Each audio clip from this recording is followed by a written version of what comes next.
ನಮಸ್ಕಾರ ವೀಕ್ಷಕರೇ, ಟೊಮೆಟೊ ಬಿಟ್ಟು ಬೇರೆ ಏನು ಇಲ್ಲಪ್ಪ, ತರಕಾರಿ ಏನಾರ ಒಂದು ರೆಸಿಪಿ ಮಾಡ್ಬೇಕಲ್ಲ ಅರ್ಜೆಂಟ್ ಆಗಿ ಅಂತ ಅಂದಾಗ ಈ ಮೂರರಲ್ಲಿ ನೀವು ಯಾವ್ದನ್ನ ಬೇಕಾದ್ರೂ ಟ್ರೈ ಮಾಡ್ಬೋದು. 5 ನಿಮಿಷ, 10 ನಿಮಿಷ, 15 ನಿಮಿಷ, ಈ ಮೂರರಲ್ಲಿ ನಿಮಗೆ ಟೈಮ್ ಎಷ್ಟಿದೆ ಅನ್ನೋದ್ರ ಮೇಲೆ ನೀವು ಮಾಡ್ಕೊಳ್ಳಿ. ಸೊ ಮೂರಕ್ಕೂ ಕೂಡ ಹಾಕುವಂತ ಪದಾರ್ಥ ಒಂಚೂರು ಚೇಂಜ್ ಇರುತ್ತೆ, ಮತ್ತೆ ನಾವು ಮಾಡೋವಂಥ ವಿಧಾನ ಕೂಡ ಒಂದು ಸ್ವಲ್ಪ ಚೇಂಜ್ ಇರುತ್ತೆ. ಬಟ್ ಟೇಸ್ಟ್ ವೈಸ್ ಅಲ್ಲಿ ಬಂತು ಅಂತಂದ್ರೆ ಒಂದಕ್ಕಿಂತ ಒಂದು ಹೆಚ್ಚು ರುಚಿ ಇರುತ್ತೆ. ಅಂದ್ರೆ ತಿನ್ನಂಗ್ ತಿಂತಾನೆ ಇರ್ಬೇಕು ಅಂತ ಅನ್ಸುತ್ತೆ, ಅಷ್ಟು ರುಚಿಯಾಗಿರುತ್ತೆ. ರಸಮು ಬಾಯಿ ಕೆಟ್ಟಿರೋದೆಲ್ಲ ಬಿಟ್ಟೋಗ್ಬಿಡುತ್ತೆ ನೋಡಿ. ಈಗ 5 ನಿಮಿಷದಲ್ಲಿ ಆಗುವಂತ ಮೊದಲನೇ ರೆಸಿಪಿನ ಮಾಡ್ತಾ ಇದ್ದೀನಿ. ಕೇವಲ ಒಂದೇ ಒಂದು ಟೊಮೆಟೊ ಹಣ್ಣಿಂದ ಮಾಡುವಂತ 5 ನಿಮಿಷದ ರಸಮ್. ಸೊ ಇದಕ್ಕೆ ನಾನು ಬಳಸ್ತಾ ಇರೋದು ಕೇವಲ ಒಂದೇ ಒಂದು ಟೊಮೆಟೊ ಹಣ್ಣು. ಏನಿಲ್ಲ ಅಂದ್ರೆ 2ರಿಂದ 3 ಊಟ ಮಾಡ್ತೀರಿ ನೀವು, ಅಷ್ಟು ರಸಮ್ನ ರೆಡಿ ಮಾಡ್ಬೋದು. ಯಾವುದೇ ತರ ರುಬ್ಬೋದು ಏನು ಇರೋದಿಲ್ಲ. ಇದಕ್ಕೆ ಬೆಳ್ಳುಳ್ಳಿನೂ ಕೂಡ ಯೂಸ್ ಮಾಡೋದಿಲ್ಲ, ಸೊ ಅವರು ಕೂಡ ಮಾಡ್ಕೋಬಹುದು. ಇದಕ್ಕೆ ಬೇಕಾಗಂತ ಪದಾರ್ಥ ಅರ್ಧ ಚಮಚ ಜೀರಿಗೆ, ಅರ್ಧ ಚಮಚ ಸಾಸಿವೆ, ಹಾಗೆ ಒಂದು 4ರಿಂದ 5 ಮೆಣಸಿನಕಾಳು, ಹಾಗೆ 2 ಒಣಮೆಣಸಿನಕಾಯಿ, 1 ಕಡ್ಡಿ ಕರಿಬೇವಿನ ಎಲೆಗಳು, ಹಾಗೆ ಒಂದು ಸ್ವಲ್ಪ ಮೆಂತೆ ಕಾಳು, ಜಸ್ಟ್ ಒಂದು 7ರಿಂದ 8 ಕಾಳುಗಳು ಅಷ್ಟೇ. ಈಗ ನೆಕ್ಸ್ಟ್ ನಾವು ಡೈರೆಕ್ಟ್ ಆಗಿ ಒಗ್ಗರಣೆ ಹಾಕೋದೆ, ಯಾವುದೇ ತರ ರುಬ್ಬೋದೇನು ಇರೋದಿಲ್ಲ. ಈಗ ಒಂದು 2 ಸ್ಪೂನ್ ಅಷ್ಟು ನಾನು ಎಣ್ಣೆನ ಬಿಟ್ಕೊಂಡಿದ್ದೀನಿ. ಎಣ್ಣೆನ ಬಿಟ್ಕೊಂಡ ನಂತರ ಈಗ ತೋರಿಸಿದಂತ ಪದಾರ್ಥಗಳನ್ನೆಲ್ಲ ಹಾಕ್ತಿದ್ದೀನಿ. ಇದ್ರ ಜೊತೆಗೆ 1 ಚಿಟಿಕೆ ಹಿಂಗನ್ನ ದಪ್ಪನಾಗ ಹಾಕಿ ಒಂದ್ ಸ್ವಲ್ಪ ಮಟ್ಟಿಗೆ ಫ್ರೈ ಮಾಡ್ಕೊತಾ ಇದ್ದೀನಿ. ಸೊ ಇವಾಗ ನೀವು ಏನಾರ ಬೆಳ್ಳುಳ್ಳಿ ಬೇಕು ಅನ್ನೋರಾಗಿದ್ರೆ ಸೊ ಇವಾಗ ಬೆಳ್ಳುಳ್ಳಿನ ಒಂದ್ ಸ್ವಲ್ಪ ಜಜ್ಜಿಬಿಟ್ಟು ಹಾಕೊಂಡು ಫ್ರೈ ಮಾಡ್ಕೋಬಹುದು. ಈಗ ಸ್ವಲ್ಪ ಫ್ರೈ ಆದ ನಂತರ ಈಗ 1 ಟೊಮೆಟೊ ಹಣ್ಣು ಏನಿತ್ತು ಅದನ್ನ ಸಣ್ಣದಾಗಿ ಹೆಚ್ಚಿದ್ದೀನಿ. ಸಣ್ಣದಾಗಿ ಹೆಚ್ಚಿ ಹಾಕಿ ಅದನ್ನು ಕೂಡ ಒಂದ್ ಸ್ವಲ್ಪ ಮಟ್ಟಿಗೆ ಫ್ರೈ ಮಾಡ್ಕೋಬೇಕಾಗುತ್ತೆ. ಫ್ರೈ ಮಾಡ್ಕೋತಾನೆ ಅದಕ್ಕೆ ಒಂದ್ ಸ್ವಲ್ಪ ಅರಿಶಿನ, ಹಾಗೆ ಒಂದು ಅರ್ಧ ಚಮಚ ಉಪ್ಪನ್ನ ಹಾಕ್ಬಿಟ್ಟು ಅದನ್ನ ಕೂಡ ಫ್ರೈ ಮಾಡ್ಕೋತಾ ಇದ್ದೀನಿ. ಈಗ ಒಗ್ಗರಣೆ ರೆಡಿ ಆಗ್ತಾ ಬಂದಾಗ ಲಾಸ್ಟ್ ಅಲ್ಲಿ ಒಂದ್ ಸ್ವಲ್ಪ ಬೆಲ್ಲ, ಅಂದ್ರೆ ಒಂದು ಅಗುಳ್ನಷ್ಟು ಬೆಲ್ಲ ಹಾಕಿ 2 ಸ್ಪೂನ್ ಲೆಕ್ಕದಲ್ಲಿ ನಾನು ಹುಣಸೆ ಹಣ್ಣಿನ ರಸನ ಬಿಟ್ಕೊಂತ ಇದ್ದೀನಿ. ಟೀ ಲೋಟದಲ್ಲಿ 1/4 ಭಾಗ, ಅಂದ್ರೆ 2 ಸ್ಪೂನ್ ಅಷ್ಟು ಹಾಕ್ಬಿಟ್ಟು ಒಂದ್ ಸ್ವಲ್ಪ ಲಾಸ್ಟ್ ಅಲ್ಲಿ ಫ್ರೈ ಮಾಡ್ಕೋಣ. ಸೊ ಇಲ್ಲಿಗೆ ಒಗ್ಗರಣೆ ರೆಡಿ ಆಯ್ತು ಅಂತಾನೆ. ಈಗ ನಾವು ನೀರು ಎಷ್ಟು ಬೇಕು ಅನ್ನೋದನ್ನ ನೋಡ್ಬಿಟ್ಟು ಅದನ್ನ ಬಿಟ್ಕೋಣ. ಈಗ ಒಂದು 1.5 ಲೋಟದಷ್ಟು ನಾನು ನೀರನ್ನ ಬಿಟ್ಕೊಂಡಿದ್ದೀನಿ.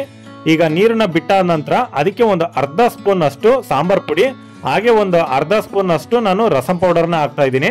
ರಸಂ ಪೌಡರ್ ಇದ್ರೆ ಹಾಕಿ, ರುಚಿ ಚೆನ್ನಾಗಿ ಬರುತ್ತೆ ರಸಂ ಪೌಡರ್ ಹಾಕೋದ್ರಿಂದ. ಸೊ ಏನು ಹಾಕಿರಲ್ವಾ ಜಾಸ್ತಿ ಇಂಗ್ರೀಡಿಯೆಂಟ್ಸ್, ಅದಕ್ಕೋಸ್ಕರ. ಈಗ ಲಾಸ್ಟ್ ಅಲ್ಲಿ ಒಂದ್ ಸ್ವಲ್ಪ ಕೊತ್ತಂಬರಿನ ಹಾಕ್ಬಿಟ್ಟು ಇವಾಗ ನಾವು ಕುದಿ ಬರೋವರೆಗೂ ಬಿಡ್ಬೇಕಾಗುತ್ತೆ. ಇದು ಚೆನ್ನಾಗಿ ಕುದೀತು ಅಂತಂದ್ರೆ ಸೊ ಅಲ್ಲಿಗೆ ರಸಂ ರೆಡಿ ಆಯ್ತು ಅಂತಾನೆ. ಈಗ ಕುದಿಯೋಕ್ ಸ್ಟಾರ್ಟ್ ಆದ ನಂತರ ಮತ್ತೆ ಒಂದ್ ಸ್ವಲ್ಪ ಉಪ್ಪನ್ನ ಹಾಕ್ತಾ ಇದ್ದೀನಿ, ಯಾಕಂದ್ರೆ ನೀರ್ ಹಾಕಿರ್ತೀವಲ್ವಾ, ಹಾಗಾಗಿ ಸ್ವಲ್ಪ ಉಪ್ಪು ಕಮ್ಮಿ ಆಗಿರುತ್ತೆ. ಇವಾಗ ಹಾಕ್ಬಿಟ್ಟು ರುಚಿನ ನೋಡ್ಕೊಂಡು ಇನ್ನೊಂದ್ಸಲ ನೀವು ಚೆನ್ನಾಗಿ ಒಂದ್ ಸ್ವಲ್ಪ ಕುದಿಸ್ಬಿಟ್ರೆ ಇಲ್ಲಿಗೆ ಮೊದಲನೇ ರಸಮ್ ರೆಡಿ ಆಯ್ತು ಅಂತಾನೆ. ಈಗ 2 ಟೊಮೆಟೊ ಯೂಸ್ ಮಾಡ್ಕೊಂಡು 10 ನಿಮಿಷದಲ್ಲಿ ಆಗೋಂತ ರಸಮ್ಮು, ಅದಕ್ಕಿನ ಟೇಸ್ಟ್ ಇನ್ನೊಂದ್ ಸ್ವಲ್ಪ ಬೆಟರ್ ಆಗಿರುತ್ತೆ. ಇದು ಮಾಡೋ ವಿಧಾನನೂ ಕೂಡ ಚೇಂಜು. ಅದಕ್ಕೆ 2 ಟೊಮೆಟೊ ಹಣ್ಣು ತಗೊಂಡಿದ್ದೀನಿ. ಏನಿಲ್ಲ ಅಂತಂದ್ರೆ ಒಂದು 4 ಜನ ಊಟ ಮಾಡ್ಬೋದು, ಅಷ್ಟು ರಸಮ್ ರೆಡಿ ಆಗುತ್ತೆ.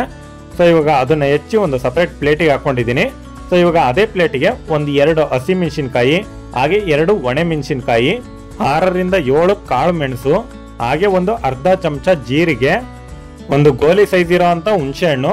ಸೊ ಇದಿಷ್ಟನ್ನು ಕೂಡ ನಾವು ರುಬ್ಬೋದಿಕ್ಕೆ ಹಾಕ್ಬೇಕಾಗುತ್ತೆ. ಈಗ ಒಂದು ಅರ್ಧ ಚಮಚ ಉಪ್ಪು ಹಾಕಿ, ಹಾಗೆ ಒಂದು 2 ಗಡ್ಡೆ ಬೆಳ್ಳುಳ್ಳಿನ ಹಾಕ್ತಾ ಇದ್ದೀನಿ, ಜವಾರಿ ಬೆಳ್ಳುಳ್ಳಿ, ಹಾಗೆ ಒಂದ್ ಸ್ವಲ್ಪ ಕೊತ್ತಂಬರಿನ ಹಾಕ್ಬಿಟ್ಟು ಇವಾಗ ನೈಸಾಗಿ ರುಬ್ಕೊತಾ ಇದ್ದೀನಿ. ಈಗ ಒಂದು ಬಾಣ್ಲಿಗೆ 2 ಸ್ಪೂನ್ ಎಣ್ಣೆನ ಹಾಕ್ತಾ ಇದ್ದೀನಿ. ನಾವು ಆಲ್ಮೋಸ್ಟ್ ರಸಮ್ಗೆಲ್ಲ ಎಣ್ಣೆನ ಕಡಿಮೆನೆ ಹಾಕ್ಬೇಕು. ಹಾಗೆ 2 ಒಣಮೆಣಸಿನಕಾಯಿ, ಹಾಗೆ 1 ಕಡ್ಡಿ ಕರಿಬೇವು ಹಾಕ್ಬಿಟ್ಟು ಚೆನ್ನಾಗಿ ಒಂದ್ ಸ್ವಲ್ಪ ಫ್ರೈ ಮಾಡ್ಕೋಬೇಕಾಗುತ್ತೆ. ಸೊ ಇದಕ್ಕೆ ಸಾಸಿವೆ ಜೀರಿಗೆ ಏನು ಹಾಕೋ ಅವಶ್ಯಕತೆ ಇರೋದಿಲ್ಲ, ಎಲ್ಲ ರುಬ್ಬಕರ್ಲೆ ಹಾಕಿರ್ತೀವಿ. ಸೊ ಹಂಗೂ ಬೇಕು ಅಂದ್ರೆ ನೀವು ಹಾಕೋಬಹುದು. ಸೊ ಇವಾಗ ಮೆಣಸಿನಕಾಯಿ ಎಲ್ಲ ಒಂದ್ ಸ್ವಲ್ಪ ಚೆನ್ನಾಗಿ ಹುರಿದಾದ್ಮೇಲೆ ಹೆಚ್ಚಿರೋ ಅಂತ 1 ಟೊಮೆಟೊ ಹಣ್ಣನ್ನ ಹಾಕ್ತಾ ಇದ್ದೀನಿ. ರುಬ್ಬೋಕೆ 1 ಟೊಮೆಟೊ ಹಣ್ಣು ಹಾಕಿದ್ದೆ. ಈಗ ಹೆಚ್ಚಿ ಹಾಕೋದಿಕ್ಕೆ ಫ್ರೈ ಮಾಡೋದಿಕ್ಕೆ 1 ಟೊಮೆಟೊ ಹಣ್ಣು ಬಳಸಿದ್ದೀನಿ. ಸೊ ಇವಾಗ ಟೊಮೆಟೊ ಎಲ್ಲ ಫ್ರೈ ಆಗೋವರೆಗೂ ಸ್ವಲ್ಪ ಮಟ್ಟಿಗೆ ಮೀಡಿಯಂ ಆಗಿ ಹುರ್ಕೊಳ್ಳೋಣ. ಈಗ ರುಬ್ಬಿರೋ ಅಂತ ಪೇಸ್ಟ್ ಏನಿರುತ್ತೋ ಅದನ್ನ ಹಾಕ್ಬಿಟ್ಟು ಒಂದ್ ಸ್ವಲ್ಪ ಮಟ್ಟಿಗೆ ಚೆನ್ನಾಗಿ ಬೇಯಿಸೋಣ. ನಾವು ಫಸ್ಟಿಗೆ ಜಾಸ್ತಿ ನೀರು ಹಾಕೋದ್ ಬೇಡ, ಸ್ವಲ್ಪ ಮಟ್ಟಿಗೆ ಆ ಮಿಕ್ಸಿ ಜಾರಲ್ಲಿ ಇರೋದನ್ನ ನೀರು ಹಾಕಿ ಚೆನ್ನಾಗಿ ಒಂದ್ ಸ್ವಲ್ಪ ಅದು ಕುದಿ ಬರೋವರೆಗೂ ಬಿಡೋಣ. ಈಗ ಪೇಸ್ಟ್ ಮಸಾಲೆ ಏನಿರುತ್ತೋ ಅದು ಕುದಿಬೇಕಾದ್ರೆ ಇವಾಗ ನಮಗೆ ಎಷ್ಟು ನೀರು ಬೇಕು ಅನ್ನೋದನ್ನ ನೋಡ್ಕೊಂಡು ಹಾಕೋಣ. ನಾನು ಜಸ್ಟ್ 1 ಲೋಟ ನೀರನ್ನ ಹಾಕಿದ್ದೀನಿ. ಹಾಗೆ ಅದಕ್ಕೆ ಒಂದ್ ಸ್ವಲ್ಪ ಅರಿಶಿನ, ಮತ್ತೆ ಉಪ್ಪು, ಮತ್ತೆ ಕೊತ್ತಂಬರಿ ಪುಡಿ, ಇವು 3ನ್ನು ಹಾಕ್ಬಿಟ್ಟು ಒಂದ್ಸಲ ಮಿಕ್ಸ್ ಮಾಡ್ತಾ ಇದ್ದೀನಿ. ಈಗ ಸಾಂಬಾರೆಲ್ಲ ಚೆನ್ನಾಗಿ ಕುದಿ ಬರ್ತಾ ಇದೆ. ಇವಾಗ ಉಪ್ಪು ಖಾರ ಅದನ್ನೆಲ್ಲ ಇನ್ನೊಂದ್ಸಲ ನೋಡ್ಕೊಂಡ್ಬಿಟ್ಟು ಈಗ ಲಾಸ್ಟ್ ಅಲ್ಲಿ ಒಂದ್ ಸ್ವಲ್ಪ ಒಂದು ಅಗುಳ್ನಷ್ಟು ಬೆಲ್ಲನ ಹಾಕ್ಬಿಟ್ಟು ಚೆನ್ನಾಗಿ ಕುದಿಯೋದಕ್ಕೆ ಬಿಟ್ಬಿಟ್ರೆ ಇಲ್ಲಿಗೆ ರಸಮು ರೆಡಿ ಆಯ್ತು ಅಂತಾನೆ. ಈಗ ರಸಮ್ ರೆಡಿ ಆಗಿದೆ. ಇವಾಗ ಇನ್ನೇನು ಇಲ್ಲ, ಚೆನ್ನಾಗಿ ಕುದಿಸ್ಬಿಟ್ರೆ ಈ ರೀತಿ ರೆಡಿ ಆಗುತ್ತೆ. ಒಂದು ಮಿನಿಮಮ್ 4 ಜನ ಅಂತೂ ಊಟ ಮಾಡ್ಬೋದು. ರುಬ್ಬಿ ಮಾಡಿದ್ರು ಪರವಾಗಿಲ್ಲ, ಒಳ್ಳೆ ಟೇಸ್ಟ್ ಬೇಕು ಅಂದ್ರೆ ಇದನ್ನ ನೀವು ಟ್ರೈ ಮಾಡಬಹುದು. ಇಲ್ಲಿಗೆ 2 ಟೊಮೆಟೊ ಉಪಯೋಗಿಸಿ 10 ನಿಮಿಷದಲ್ಲಿ ಮಾಡುವಂತ ರಸಮ್ಮು ಮುಗೀತು. ಈಗ ಮೂರನೇದ್ರ ಕಡೆ ಹೋಗೋಣ. 3 ಟೊಮೆಟೊ ಬಳಸಿ 15 ನಿಮಿಷದಲ್ಲೇ ರಸಮ್ ಮಾಡುವಂತ ಈ ಟೊಮೆಟೊ ರಸಮ್ಮು ನನ್ನ ಫೇವ್ರೆಟ್ ಅಂತಾನೆ ಹೇಳ್ಬೋದು. ಯಾಕಂದ್ರೆ ಬೇಳೆ ತರಕಾರಿ ಏನು ಇಲ್ಲದೆ ಕೂಡ ಒಳ್ಳೆ ಮದುವೆ ಸಾಂಬಾರು ಟೇಸ್ಟ್ ಹೆಂಗಿರುತ್ತೋ ಆ ರೀತಿಯಾಗಿ ಬರುತ್ತೆ. ನಿಜವಾಗ್ಲೂ ನಿಮಗೂ ಕೂಡ ತುಂಬಾನೇ ಇಷ್ಟ ಆಗುತ್ತೆ. ಒಂದ್ ಸ್ವಲ್ಪ ಟೈಮ್ ಇಡೋದ್ರ ಒಟ್ಟಿಗೆ ಮಾಡೋ ಪ್ರೋಸೆಸ್ ತುಂಬಾನೇ ಇಷ್ಟ ಆಗುತ್ತೆ ನಿಮಗೂ ಕೂಡ. ಯಾವುದೇ ಕಾರಣಕ್ಕೂ ಈ ರಸಮ್ನ ಮಿಸ್ ಮಾಡ್ಕೋಬೇಡಿ, ಒಂದ್ಸಲನಾರು ಟ್ರೈ ಮಾಡಿ. ಇದಕ್ಕೆ ನಾನು 3 ಟೊಮೆಟೊ ಹಣ್ಣನ್ನ ಬಳಸ್ತಾ ಇದ್ದೀನಿ. ಈಗ ಟೊಮೆಟೊಗಳನ್ನೆಲ್ಲ ನಾನು 2 ಭಾಗ ಆಗಿ ಕಟ್ ಮಾಡ್ತಾ ಇದ್ದೀನಿ. ಮೊದಲನೇದಾಗಿ ಒಂದು ಪಾತ್ರೆನಲ್ಲೋ ಅಥವಾ ಬಾಣ್ಲಿನಲ್ಲೋ ನೀರನ್ನ ಹಾಕ್ಬಿಟ್ಟು ಈಗ ಟೊಮೆಟೊಗಳನ್ನೆಲ್ಲ ಹಾಕಿ ನಾವು ಬೇಯಿಸ್ಬೇಕಾಗುತ್ತೆ. ಒಂದ್ ಸ್ವಲ್ಪ ನೀರು ಜಾಸ್ತಿನೇ ಇಟ್ಟು ಬೇಯಿಸಿ. ನೀವು ಎಲ್ಲಿವರೆಗೂ ಚೆನ್ನಾಗಿ ಬೇಯಿಸ್ಬೇಕು ಅಂತಂದ್ರೆ ಹಿಂದ್ಗಡೆ ಅದು ಸಿಪ್ಪೆ ಇರುತ್ತಲ್ವ ಟೊಮೆಟೊದು, ಅದೆಲ್ಲವೂ ಕೂಡ ಬಿಟ್ಕೋಬೇಕು. ಸೊ ಅಲ್ಲಿವರೆಗೂ ನೀವು ಇದನ್ನ ಬೇಯಿಸ್ತಾ ಹೋಗ್ಬೇಕಾಗುತ್ತೆ. ಅದಕ್ಕದೇ ಏನ್ ಬಿಟ್ಕೊಳ್ಳೋದಿಲ್ಲ. ಸೊ ಈ ರೀತಿಯಾಗಿ ಮುದುರು ಆಗಿ ಬೇರ್ಪಡುತ್ತೆ. ಸೊ ನೀವೇ ಅದನ್ನ ಬಿಡಿಸ್ಬೇಕಾಗುತ್ತೆ ಕೈಯಲ್ಲಿ. ಅವಾಗ ನಿಮಗೆ ಗೊತ್ತಾಗುತ್ತೆ ಈಸಿಯಾಗಿ ಬಿಟ್ಕೊಂತು ಅಂದ್ರೆ ಅಲ್ಲಿಗೆ ಚೆನ್ನಾಗಿ ಬೆಂದಿದೆ ಅಂತ. ಸೊ ಇವಾಗ ಟೊಮೆಟೊಗಳೆಲ್ಲ ಬೆಂದಿದಾವೆ. ಈಗ ಟೊಮೆಟೊಗಳನ್ನೆಲ್ಲ ಅದರಿಂದ ತೆಗೆದ್ಬಿಟ್ಟು ಸೈಡಲ್ಲಿ ಒಂದು ಪ್ಲೇಟಿಗೆ ಹಾಕಿ ಅದನ್ನ ತಣ್ಣಗಾಗೋವರೆಗೂ ನಾವು ಬಿಡಬೇಕಾಗುತ್ತೆ. ಟೊಮೆಟೊ ಎಲ್ಲ ಫುಲ್ ತಣ್ಣಗಾದ ನಂತರ ಅದನ್ನ ಒಂದು ಜಾರಿಗೆ ಹಾಕೋತಾ ಇದ್ದೀನಿ. ಸಿಪ್ಪೆ ಸಮೇತನೇ ಹಾಕಿ, ಸಿಪ್ಪೆಯನ್ನು ಸುಲಿಯೋ ಅವಶ್ಯಕತೆ ಇಲ್ಲ. ಸೊ ಅದಕ್ಕೆ ಈ ಕೊಬ್ಬರಿ ಬಟ್ಲಲ್ಲಿ ತೋರಿಸ್ತಾ ಇದ್ದೀನಿ ನೋಡಿ, ಅರ್ಧ ಭಾಗದಷ್ಟು ನಾನು ಕೊಬ್ಬರಿನ ಯೂಸ್ ಮಾಡ್ತಾ ಇದ್ದೀನಿ. ಒಂದು ಒಳಕಿನಲ್ಲಿ ಅರ್ಧ ಭಾಗ ಅದನ್ನು ಹಾಕ್ತಾ ಇದ್ದೀನಿ. ಇದ್ರ ಜೊತೆ ಒಂದು ಗೋಲಿ ಸೈಜಲ್ಲಿರೋ ಅಂತ ಹುಣಸೆ ಹಣ್ಣು ತೊಳೆದ್ಬಿಟ್ಟು ಹಾಕಿ, ಹಾಗೆ ಒಂದು ಅರ್ಧ ಸ್ಪೂನು ಜೀರಿಗೆ, ಹಾಗೆ ಒಂದು 1/4 ಚಮಚದಷ್ಟು ಅರಿಶಿನ ಪುಡಿ, ಹಾಗೆ ಒಂದು ಅರ್ಧ ಚಮಚ ಖಾರದ ಪುಡಿ, ರುಚಿಗೆ ತಕ್ಕಷ್ಟು ಉಪ್ಪು ಒಂದು ಅರ್ಧ ಚಮಚ, 2 ಜವಾರಿ ಬೆಳ್ಳುಳ್ಳಿ, ಇದಿಷ್ಟನ್ನ ಹಾಕಿ ಒಂದು ಸ್ವಲ್ಪ ನೀರು ಹಾಕಿ ನುಣ್ಣಗೆ ನೀವು ಪೇಸ್ಟ್ ರೀತಿನಲ್ಲಿ ರುಬ್ಕೋಬೇಕಾಗುತ್ತೆ. ನೀವು ಚೆನ್ನಾಗಿ ಪೇಸ್ಟ್ ಮಾಡ್ಕೊಂಡಷ್ಟು ಸಾಂಬಾರು ಮಂದವಾಗಿ ಬರುತ್ತೆ ಚೆನ್ನಾಗಿ. ಈಗ ಒಂದು ಪಾತ್ರೆಗೆ 2 ಸ್ಪೂನು ಎಣ್ಣೆನ ಬಿಡ್ತಾ ಇದ್ದೀನಿ. ಹಾಗೆ ಅದಕ್ಕೆ ಅರ್ಧ ಚಮಚ ಜೀರಿಗೆ, ಹಾಗೆ ಅರ್ಧ ಚಮಚ ಸಾಸಿವೆ, ಇನ್ನೂ ಸ್ವಲ್ಪ ಅರ್ಧ ಚಮಚಕ್ಕಿಂತ ಕಡಿಮೆನೇ ಇರಬೇಕು ಅವು. ಹಾಗೆ 1 ಚಿಟಿಕೆ ಅಷ್ಟು ಇಂಗು, 1 ಕಡ್ಡಿ ಕರಿಬೇವು.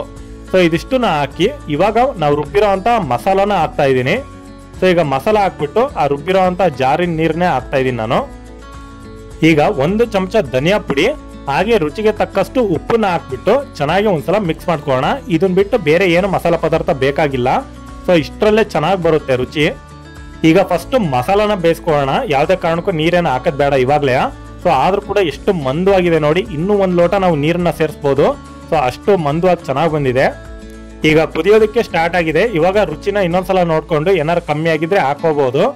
ಈಗ ನೀರನ್ನ ಹಾಕ್ಬೇಕಾದ್ರೆ ಫಸ್ಟ್ ನಾವು ಏನು ಟೊಮೆಟೊ ಬೇಯಿಸ್ಕೊಂಡಿರ್ತೀವೋ ಅದೇ ನೀರನ್ನ ಬಳಸ್ತಾ ಇದ್ದೀನಿ. ಅದೇನ್ ಚೆಲ್ಲೋ ಅವಶ್ಯಕತೆ ಇಲ್ಲ. ಇಟ್ಕೊಂಡ್ರೆ ಈ ರೀತಿ ನೀರನ್ನ ಹಾಕೋಕೆ ಬಳಸ್ಕೋಬಹುದು. ಸೊ ಇವಾಗ ನೀರನ್ನ ಹಾಕ್ಬಿಟ್ಟು ಈಗ ಚೆನ್ನಾಗಿ ಪಳ ಕುದಿಯೋವರೆಗೂ ನಾವು ಬಿಟ್ರೆ ಇಲ್ಲಿಗೆ ರಸಮ್ಮು ರೆಡಿ ಆಗುತ್ತೆ. ಈ ತರ ಗಟ್ಟಿ ರಸಮ್ ಬೇಕು ಅಂತಂದ್ರೆ ಇದನ್ನ ಒಂದ್ಸಲ ಮಾಡ್ಕೊಂಡು ತಿನ್ನಿ, ತುಂಬಾ ರುಚಿಯಾಗಿರುತ್ತೆ.